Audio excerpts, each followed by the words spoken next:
जय श्री कृष्णा, राधे राधे। आज किसी ने मेरा वीडियो एडिट करके वायरल किया है।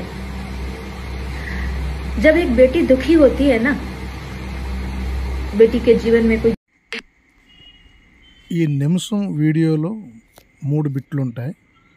చాలా అద్భుతమైన బిట్లు, చక్కగా చూడండి. అందరూ కూడా మన ధర్మం గురించి చేసిన వారు. ఈ అక్క ఎంత నాంగనచ్చ అంటే చేసిందంతా చేసి నా వీడియోలు గ్రాఫిక్ చేశారు, నా వీడియోలు గ్రాఫిక్ చేసి వైరల్ చేశారు అని చెప్తుంది.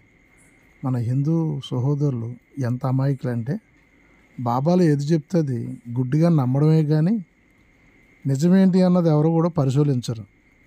కాబట్టి తెలుసుకోండి, ఇలాంటి వాళ్ళని నమ్మి మోసపోకండి. మరొక వీడియో వస్తుంది, జాగ్రత్తగా చూడండి.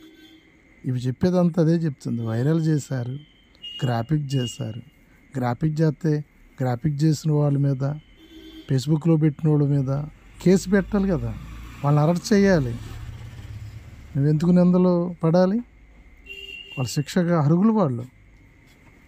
కాబట్టి ఈవిడ అన్నీ కూడా అబద్ధాలు చెప్తుంది అండి. రాత్రులు వ్యభిచారం, పగలు బాబా మోసాలు. జాగ్రత్తగా ఉండండి హిందువులారా అండి. మరొక బాబా వస్తున్నది చూడండి.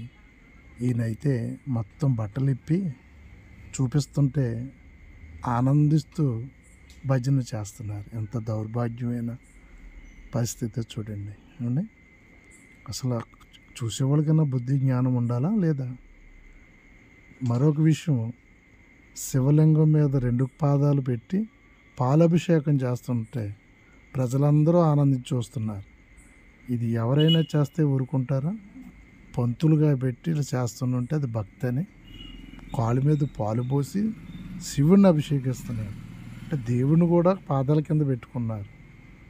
ఎంత దౌర్భాగ్య స్థితి.